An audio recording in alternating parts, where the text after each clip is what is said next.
Hi guys, I'm Jessid Palagbas, usa ka freelance illustrator and digital artist based in Cagayan de Oro City. So kamuro kong scroll sa Facebook, nakita na ko ang post sa DILG Region 10 na nagkuhan sila poster making contest. Ang them is Spill the Tea, Trends and Ethics of Artificial Intelligence. So gusto kay ko mo apil ani kidugay na wala nakapil og traditional nga mga contest. So pagbuntag adto na din ko og National Bookstore kay para mangita og mga gamit ako para contest. Ang first ko gipangita is eraser, lapis, then oil pastel, then mga markers.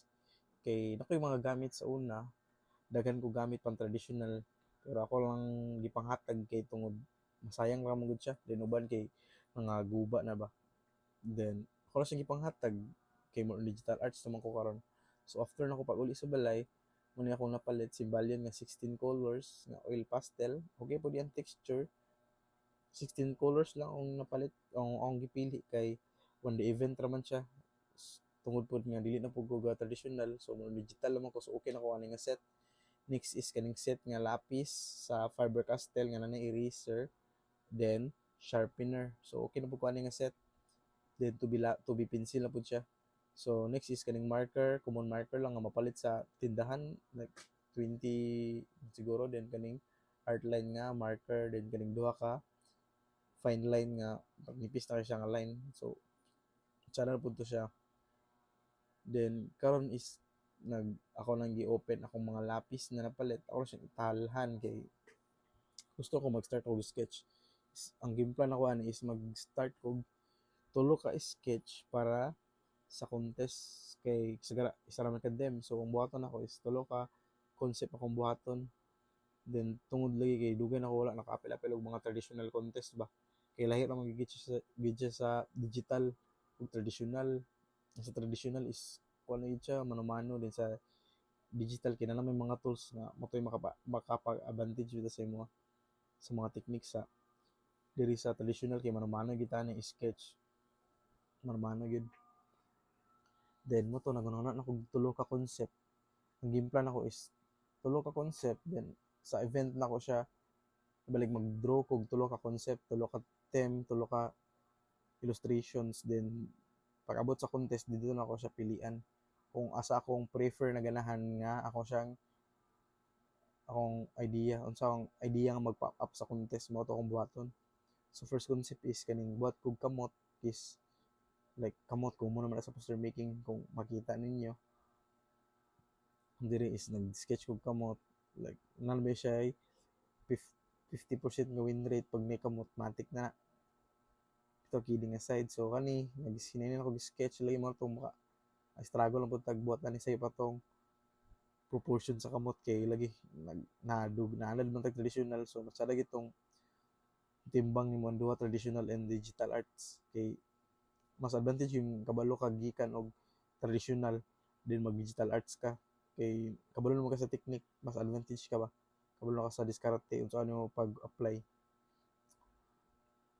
Then second concept nako kay wala mong good toy ko nang isa, like additional lang siya ba. So kan earth akong gibuhat kay lagi another 50% win rate sa na earth nya makombo sa uban kay nganong lagi daw sigig earth ang drawingon taga poster making na earth dakan kay earth. Tapos ako normal lang gid earth ang drawingon kay example kung naay kwan diya ang event kay or ang contest dim kay kwan earth day, National Earth Day. So lisod sa drawingon mo Mars nga earth man gid na bantog naubot man siya common kay nabita sa earth. So lisod sa mo drawing kag Mars diya namata sa earth. So bitaw mo to first ako concept sige yung drawing ko ani like more sketch lang gid sa karon. Second concept ay actually pang upat na ni nga nalibog na ko unsa akong kapilan na siya nga concept kay daghan kog na-attempt pa ning drawing, like mahuman ako concept sa isa din makahuna din ko bang di man siya enough na kulang, so mo tong mag try na pa kog approach sa puglahi nga taste akong drawingon, mag-drawing po ko aning lahi nga design kay gusto ko daghan siya kay para pilian na bitan ako kung example impronto na dito sa contest na dito na din ako siya i-apply kung unsa kung first nga mo come up sa kung nahuna sa contest mo tong i-apply kay dito na magud na magkuan good like murag makuha na ka ba rush na ka kay namin na oras. So ang oras sa contest is 1 hour and 30 minutes. So mo kong plan gani siya nga design is pang 1 hour and 30 minutes gud siya. Muna yung pang fifth nga design na ako mabuhat. Mo lagi nga karon nga time kay gakakuha na ko ana gaka mental block wala na ko yung idea mo naan kay feel na ko dili effective akong mga kuan mamorang na kulang sa dem or dili ba siya masakto or ano ba siya like wala sa libog na kay tuod po siguro taod na ko wala nakapilo mga poster making contest. So muna na siya ang contest day sayo kita didto kay lang call time is 9:30. So kamo na kung kuan pag abot ako sa Ayala ano ko sa likod ng entrance bawal daw kay 10 pa mag-open so dili nila ginapagi sa entrance sa mga employee sa likod. So time yung pag-abot na ko hapit jud ko na late kay mag-start na sila ni 9:50 so kani nga time is 9:30 na. So ugali kay nakasulod pud ta. Ligo ita wala na ko na video ang registration. Kay nagdali-dali naman ko ani. Diri na ko gakuan. So may gani kay wala mo gid siya gasugod. Kay tagan pa sila sa mga late pod nga uban participants. Gali kay sakto sad ba nga. Abi na gid ako late nako. So nakalingkod na ta then number 6 ta. Participant number 6 ta. So prepare na nato atong mga gamit diri tissue para sa luha kay magilak taong niya kay mapilit na klaro kayo. Bitaw charot. So muna ni siya ahip ako naka-video sa akong pag-apply sa contest sa pag-abot sa akong uyab. So gatinog-tindog na tani kay murag hapit gini siya sa oras kay 1 hour and 30 minutes man gihatag. So gigil lang kita ani na mahuman na atong masterpiece. Okay gina mapildi kay try until you die man ay dili die try until you succeed gid na siya. So part gina sa pinang kinabuhi mapildi. So wala gid tagapa sa price ani pero tsara gid makadaog ka kay dako kay price. So 30 minutes left na lang hipos na ko kay manam ako sa akong gibuhat. Di na kay kog sagbot hipos tagsagbot kay Claygo tani. So worth it lang muna akong nabuhat. Muna yung close up sa akong piece nga nabuhat.